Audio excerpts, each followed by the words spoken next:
BMW, Range Rover, Rolls Royce जितना भौकाल नहीं मचाया है उतना तो टाइगर के, स्कॉर्पियो के S11 भौकाल मचा के रखा है। ये राज्य का विषय है। लगता है कि इस राज्य में जयराम महतो ने 25 वर्षों की जो राजनीति है उसको चकनाचूर करते हुए, उस सोच को मटिया मेट करते एक नए तरीके से राजनीति करने का काम किया है। तो हमारे बहुत सारे चाहने वाले लोग, विधायक जी मिले थे, उनका कहना था 2,13,000 सैलरी आई है, जो मूल सैलरी होती है। तो हम भी अपने अकाउंट को चेक करते हैं, अगर 2,13,000 सैलरी मेरे अकाउंट में आई होगी, मैं फिर मीडिया के सामने बैठ के कह के जा रहा हूँ, तो 2,13,000 का जो 75% होगा और उसे हम बिल्कुल मीडिया के सामने आकर डोनेशन कर देंगे। तो फिर भी बोलते हैं अरे कहाँ से आया है, फलाना पंचायत से, अरे फलाना उस बूथ में क्या स्टेटस है, अरे वहां तो केची वाला को वोट मिल गया। अरे ये मानसिकता है। अरे भाई आप मंत्री बन गए, विधायक बन गए, तो छोड़ दीजिए चुनाव के परिणाम को।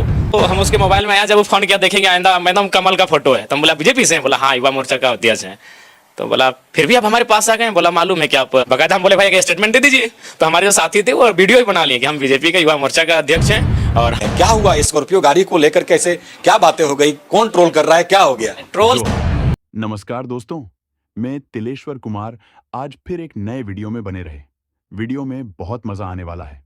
वीडियो में दोस्तों, ये वीडियो तो मेरा चैनल का नहीं है, लेकिन अच्छा लगा इसलिए आप सभी को बीच में लेके आ गया। तो दोस्तों पहले वीडियो देखिए, पूरा मजा आ जाएगा। और दोस्तों अगर वीडियो अच्छा लगेगा तो हमारे चैनल को सब्सक्राइब और लाइक जरूर कर दीजिएगा। चलिए आप लोग पहले वीडियो देखिए। डुमरी के विधायक टाइगर जयराम महतो, क्योंकि कई सवाल लगातार उठाए जा रहे हैं और कई सवाल इनके तरफ से आ रहे हैं। तो जैसा कि आप सभी को पता है कि जब ये रांची आते हैं तो हम भी कुछ सवाल इनसे कर लेते हैं। पहले तो आज हम पहले बात करेंगे, आप इस कोकर एरिया में आप आए और आपके सहयोगी यूं कहें तो बहुत करीबी विराट के ये जिम में आए, क्या कहेंगे जयराम जी? उनकी ये अच्छी पहल है। गांव में खेल का मैदान होता है, गांव में खेत खलिहान होता है, लेकिन शहर में इस प्रकार की सुविधाएं, गांव जैसी खेल के मैदान, खेत खलिहान वो दिनचर्या नहीं होती है। तो ऐसे में जिम का एक रोल है।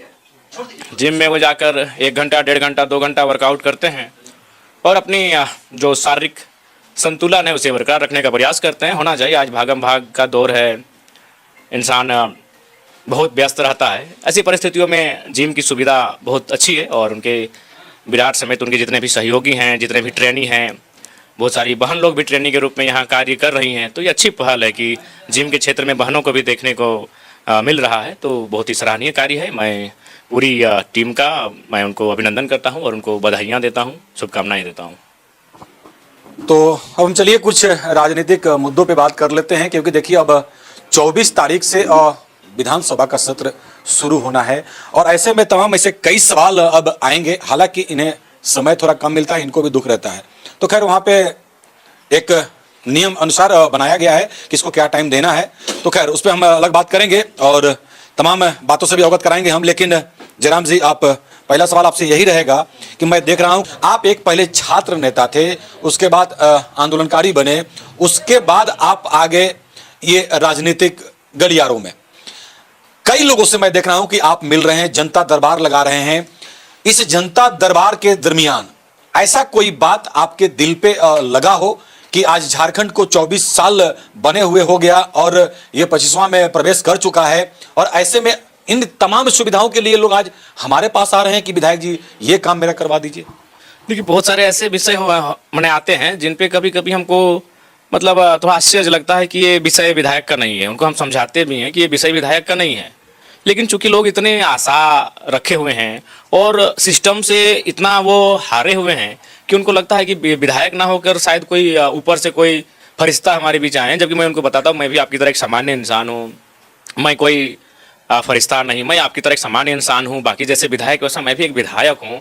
तो कम से कम मेरे योग्य जो कार्य है उनको आप लेकर आए। लेकिन उसके बावजूद ऐसा बात नहीं, अगर वो लेके आ भी जाते हैं तो थोड़ा सा हम बोलने के बाद फिर बोलते हैं बोलिए, हम फ़ोन कर देते हैं, हम अपना पत्र से उनको एक चिट्ठी अवगत करवा देते हैं या फिर अपने 2-3 लड़कों को कहते हैं कि जाइए इनके मामले को लेकर उनसे हो आइए, मिलाइए और इनका निष्पादन कीजिए। बहुत सारे ऐसे विषय हैं। गिरिडीह से कुछ हमारे पास भी फोन आए, धनबाद से फोन आए कि सर मैं इस काम के लिए बहुत परेशान हूँ, मुझे मीडिया का सहारा चाहिए, मुझे जयराम महतो के पास जाना है, तो क्या उपाय है? आप बताइए कि ऐसे क्या कार्य होते हैं जो उन कार्यालयों में नहीं हो पा रहे हैं और तमाम लोग इतना त्रस्त हैं? देखिए सबसे पहली बात है कि चूंकि विधायक बनने से पहले हम भी कई विधायकों के घर दरबार का चक्कर काटे हैं। हमने देखा है कि व्यवहार जो विधायक होते हैं उनका व्यवहार वहाँ कैसा होता है। आप अगर किसी भी समस्या को लेकर गए, पहला बात, अगर उनके आप नज़दीक नहीं है, उनके किसी कार्यकर्ता के अगर आप रिश्तेदार नहीं है, तो आपको मतलब ऊपर मन से आपकी बात को सुनेंगे। उसके बाद सुनने के बाद भी आपके उनके अगल बगल में जो लोग हैं उनको बोलेंगे अरे ये मामला देख लेना। कई विधायक तो ऐसे होते हैं कि सामने तो टेलीफोन कर देते हैं, लेकिन जैसे वो व्यक्ति वहाँ से चला जाता है फिर फोन करते हैं कि भाई ये काम को नहीं करना है, वो मतलब इस टाइप से भी होते हैं। तो मेरा मानना है केवल विधायक अगर सकारात्मक और निष्ठापूर्वक अगर पहल कर दे तो काम का समाधान है। जैसे उदाहरण हम देते हैं, कसमार की बहन हमें फोन करती है। कसमार जो कि गोमिया विधानसभा है, अगर लोकसभा के दृष्टिकोण से देखा जाए तो बहुत सम्मान हमें मिला है। डुमरी के बाद अगर कहीं हमें मत मिला है तो गोमिया में मिला है, हम पहले स्थान पर थे। हालांकि विधानसभा सीट को हम हार गए हैं, लेकिन हम लोकसभा में पहले स्थान पर थे। वहाँ से एक बहन ने फोन किया कि दादा हमारा घर कसमार पड़ता है और हमारा सेंटर जो है वो बीएड की, तो सेंटर हमारा 60 किलोमीटर दूर चिराचास में पड़ता है, 50 किलोमीटर दूर है। तो हमने कहा क्या करना होगा, एक विधायक क्या कर सकते हैं इसमें? तो बोला नहीं, आप खाली एक बार बोल देंगे तो मेरा काम हो जाएगा। तो फिर उनको हम फोन किए पदाधिकारी को, उन्होंने कहा माननीय विधायक है तो आप अपने लेटर पेड में लिख लीजिए। बहुत सारे विधायक हैं कि अपने लेटर पेड लिखने से पहले 4 बार सोचते हैं, आपको 4 बार टरकाएंगे, कल आओ परसों आओ, ठीक है देखने तो सोच लेंगे, तब वो लेटर में साइन करते हैं। हमारा कोई नहीं, मेरा गाड़ी में मोहर रखा हुआ है, कलम मेरे जेब में रहता है, मोहर लगा साइन करो। तो तुरंत हम जो पदाधिकारी ने कहा, हमने उनको फौरन, और जो जिसके लिए वह कई महीनों से हमें लगता है परेशान थी, बस हमें लगता है कि हमारे आधे घंटे के प्रयास से उनका काम हो जाता है, उनका सेंटर तब्दील बदल जाता है। यानी कि विधायक का ये इतना पावर तो है भाई कि वो सेंटर जिसके लोग कई माने महीनों से परेशान थी, बस एक साइन से उसका सेंटर बदल जाता है।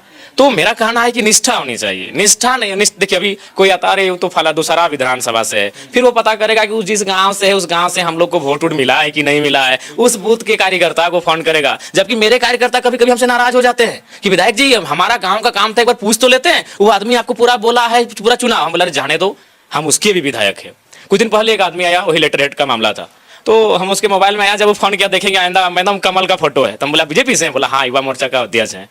तो बोला फिर भी आप हमारे पास आ गए? बोला मालूम है कि आप काम कर देंगे। हम बोले ठीक है, अगर आप आए इस उम्मीद से कर देंगे, कोई बात नहीं, आप 29 में फिर हमारे खिलाफ रहिए, कोई बात नहीं है। तो फिर उनको हम लेटर पेड में साइन करके दे दिए, उन्होंने खुद स्वीकार किया, वीडियो भी उसको बना के हम रख लिए हैं बकायदा। हम बोले भाई एक स्टेटमेंट दे दीजिए, तो हमारे जो साथी थे वो वीडियो ही बना लिए कि हम बीजेपी के युवा मोर्चा का अध्यक्ष हैं और हम आपसे काम करने के लिए आए। हमने बिना किसी संकोच के उनका साइन कर दिया। जबकि दूसरे विधायक कई मंत्री ऐसे हैं जी, उनको मंत्रालय मिल गया लेकिन फिर भी उनको सुख चैन नहीं मिला है। वो फिर भी बोलते हैं अरे कहाँ से आया है, फलाना पंचायत से, अरे फलना उस बूथ में क्या स्टेटस है, अरे वहां तो केची वाला को वोट मिल गया। अरे ये मानसिकता है। अरे भाई आप मंत्री बन गए, विधायक बन गए, तो छोड़ दीजिए चुनाव के परिणाम को। एक विधायक बना है जो नया बना है, वो इन सब चीजों को भूल चुका है। आप मंत्री बन चुके हैं फिर भी आपका आत्मसंतुष्टि नहीं है। तो मेरा मानना है कि अगर वो चाहे तो काम हो जाएगा। एक विकलांग लड़का है, बोला दादा अगर कुछ नहीं है, बस एक फोन आप अगर कर देंगे मैंने जो क्या डिपार्टमेंट हम भूल रहे हैं, तो मेरा मैंने सिलेक्शन हो जाएगा। तो हम लगा दिए फोन कि भाई देख लीजिए विकलांग लड़का है।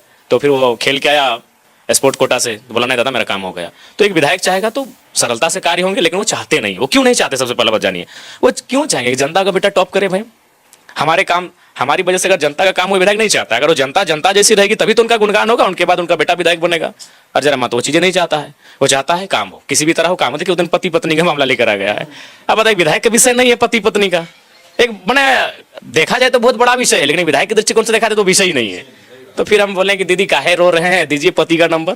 कहीं झूठ मूठ अगर थाना प्रभारी को फोन करेंगे, थाना प्रभारी 2-4 झाप लगाएगा और फिर वो पत्नी को 2-4 झाप लगा देगा, क्रिया की प्रतिक्रिया हो जाएगी। हम बोले चलिए एक विधायक ही अपना थोड़ा सा ईगो हट को बस्ते में रखता है और उसी को फोन करते हैं। हम उसको बोल भी दिए कि हो सकता है आपका पति हमको गाली दे दे, लेकिन खैर कोई बात नहीं, हम माइंड नहीं करेंगे, हम ईगो हट वाला विधायक नहीं है। उसके सामने हम बोल के फोन किए हो सके आपका पति हमको कहीं गाली ना दे दे। तो फिर उसको हम 4.5 मिनट बात किए। जबकि एक विधायक, हमें नहीं लगता है कि पति पत्नी का मामला 2 अनजान व्यक्ति एक विधायक के सामने आते हैं, कहते हैं कि हमारी पत्नी से अनबन है, पति से अनबन है, विधायक तुरंत फोन कर दे, ये झारखंड के मैंने कोई विधायक का काम नहीं है। हाँ अगर वो पति पत्नी उनका पीए रहे, उनका पंचायत अध्यक्ष रहे, उनका प्रखंड अध्यक्ष रहे, तो शायद वो समाधान करने के लिए प्रयास कर सकते हैं, लेकिन डायरेक्ट इन्वॉल्व नहीं होंगे।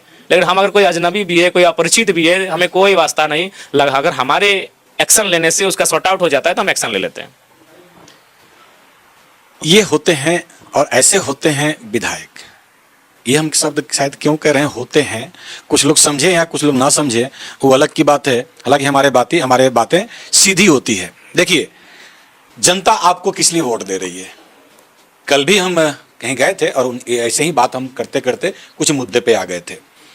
फिर से हम वही कहेंगे अभी चुनाव नहीं है, लेकिन जनता जब आपको चुनती है तो जनता के लिए रहें, जनता के हित में काम करें, ताकि आपको हम चुनाव समय हमेशा बोलते थे कि आपको फिर से वोट मांगने की आवश्यकता न पड़े, आप घर में रहें, अपने आवास में रहें उस दिन, पूरे मंथ, और जनता आपको ऐसे ही वोट दे दे। भाई उन्होंने मेरे लिए कार्य किया है। तो खैर कुछ शब्द अभी चल रहा है भाई, सोशल मीडिया का जमाना है, युग है, क्योंकि ट्रोलर गैंग, टेलर गैंग, या पता ना कौन कौन सा गैंग है, और कुछ गाड़ी को लेकर के बातें अब सामने आ रही है, जिसमें खुद डुमरी विधायक जयराम महतो उस वक्तव्य को कहते नजर आ रहे हैं। क्या हुआ स्कॉर्पियो गाड़ी को लेकर कैसे क्या बातें हो गई, कौन ट्रोल कर रहा है, क्या हो गया? ट्रोल से कौन सा गैंग बन? जो हमारी जनता है, जिन्होंने हमें वोट किया है, उनको हमने संदेश दिया। हमको मालूम है ट्रोलर हम पूरे 5 साल रही, जब तक हम राजनीति में रहेंगे तब तक ट्रोल करेंगे, लेकिन कभी कभी मेरे जो चाहने वाले हैं उनके माइंड में आ जाता है कि भाई मेरे विधायक जी क्या कर रहे हैं, तो उनके लिए हमने स्टेटमेंट दिया है कि ऐसा कुछ नहीं, आप सच्चाई को जान ले। जो लोग मेरे खिलाफ है उनके लिए हमने स्टेटमेंट नहीं दिया है, हमें उनकी परवाह नहीं है, लेकिन उनके लगातार बोलने से, लगातार लिखने से हमारे कुछ चाहने वालों पर नकारात्मक प्रभाव पड़ता है। इसीलिए मैंने कहा, और बड़ी किसी भाई ने कहा कि BMW, Range Rover, Rolls Royce जितना भौकाल नहीं मचाया है उतना तो टाइगर के, स्कॉर्पियो के S11 भौकाल मचा के रखा है। ये राज्य का विषय है, और हमें लगता है राज्य में शायद पहला शख्स है जिसके गाड़ी नंबर को 1.5 यानी 1.5 लाख लोगों ने सर्च किया है। ये हाँ 1947 गाड़ी नंबर, ये पूरे झारखंड के इतिहास का पहला शख्स है हम जिसको इतना लोगों ने जाके सर्च करने का काम किया है। तो ये तो है। बाकी ट्रोलर के लिए हमने स्टेटमेंट नहीं दिया है, क्योंकि उनके ट्रोल से कंटिन्यू जब 4 लोग लिखे तो बोलते नहीं छोड़ो, जब 8वां लिखा, 12वां लिखा, 16वां लिखा, तो मेरे जो लोग हैं उनको भी बोलता भाई कहीं विधायक जी कुछ गलत तो नहीं कर रहे हैं। तो उनके लिए मैंने स्टेटमेंट दिया कि ऐसा ऐसा सब्जेक्ट है। अगर मेरा साफ कहना है, हम आज भी कह रहे हैं, बिल्कुल हमने तो स्पष्ट कल भी कहा था, हम आज भी कहेंगे कि जो भारी सैलरी विधायकों को दी जाती है, वो एक 3rd और 4th ग्रेड नौकरी करने वाला जो कर्मचारी है 25-30 हजार जो पाता है, दीजिए उनके तर्ज पे। जिस दिन आप ये नियम लेकर आएंगे, पहला हस्ताक्षर हम करेंगे, पहला समर्थन हम देंगे। लेकिन जब तक आप ये नियम नहीं लेके आएंगे, मेरा कहना है, जैसे एक राजनीति के संत आदर्श हुआ करते थे कॉमरेड AK राय, वो अपनी सैलरी को राष्ट्रपति फंड में भेज देते थे। तो मेरा कहना है कि हम राष्ट्रपति फंड कहने का मतलब है हम गवर्नमेंट को नहीं देंगे। अगर मेरी कोई हिस्से की चीज है, हम गवर्नमेंट को नहीं देंगे, हम उस चीज को लेकर जनता को देंगे। गवर्नमेंट के खजाने में मेरी चीज क्यों रहेगी? अगर मैं फिर कहूंगा, आवास की बात आती है, सही बात है, आवास अगर सभी लोग लेंगे तो आवास हम भी लेंगे, लेकिन उस आवास को हम 5 से 10 युवाओं को देंगे जो धनबाद, बोकारो से आके रांची में तैयारी करते हैं। कम से कम अगर 5 ही युवा रहेंगे, उनको अगर 5,000 रुपए अगर महीना लगाते हैं तो 25,000 रुपए बच तो जाएगा। क्योंकि आवास तो ऐसे भी अगर हम विधायक जयराम महतो नहीं ले तो उस आवास को सरकार का कोई ना कोई कार्यकर्ता ले लेगा, सरकार का कोई ना कोई पार्टी का कोई ना कोई सदस्य ले लेगा। तो कोई राजा यूज करे, उससे अच्छा है पढ़ने वाले छात्र इस्तेमाल करें। मैं कह रहा हूं, मेरा सोच भिन्न है। मैं राजशाही चीजों को जनता के बीच लेके जाना चाहता हूं। मैं राजा, मेरा सामान राजा के वहां पड़ा हुआ ना रहे, राजा के फ्रिज में मेरा भोजन ना पड़ा रहे। मेरा भोजन वो जो मेरे हिस्से का है, ठीक है, मैं उसका समर्थन नहीं करता हूं, लेकिन उसे मैं लेकर जनता के बीच लेके जाना चाहता हूं। वही मैंने सैलरी में किया, क्योंकि अभी आइडिया नहीं हो पाया कि सैलरी कितनी है। लेकिन आज एक विधायक जी मिले थे, उनका कहना था 2,13,000 सैलरी आई है, जो मूल सैलरी होती है। तो हम भी अपने अकाउंट को चेक करते हैं। अगर 2,13,000 सैलरी मेरे अकाउंट में आई होगी, मैं फिर मीडिया के सामने बैठ के कह के जा रहा हूं, तो 2,13,000 का जो 75% होगा, 2 लाख का 75% 1.5 लाख होता है, और 13 का 75 क्या हो जाएगा, 7,500, और 3 का हो जाएगा माने 8,500-9 हजार, माने लगभग 1,60,000 के आसपास, माने 1,60,000 के आसपास मेरा 75% होगा, और उसे हम बिल्कुल मीडिया के सामने आकर डोनेशन कर देंगे। डोनेशन में आपने ये भी बात कहा है कि भाई जो बच्चे इंटर और मैट्रिक के टॉपर करेंगे हम उन्हें करेंगे। हाँ, ये मैंने उनको उनके प्रोत्साहन के लिए कहा, उनको ये मैंने प्रोत्साहन करने के लिए कहा कि जो हमारे विधानसभा से, चूंकि भाई हमें salary as a Dumri MLA मिल रही है, ठीक है, हम नेता भी राज्य के हैं, राज्य के बाहर के भी लोगों की समस्या को सुन रहे हैं और समाधान भी कर ले रहे हैं।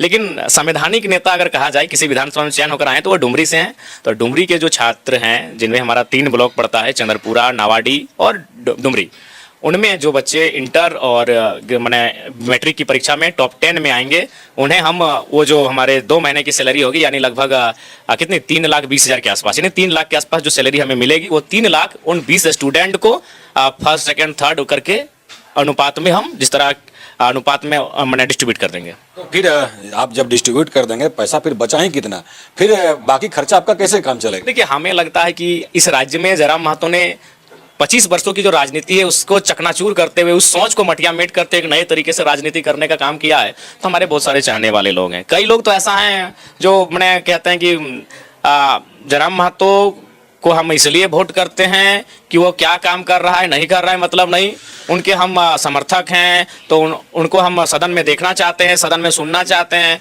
तो हमें लगता है कि जो लोग हमें चुनाव लड़ने के लिए लाखों रुपया दे सकते हैं वो हमें पहनने के लिए कपड़ा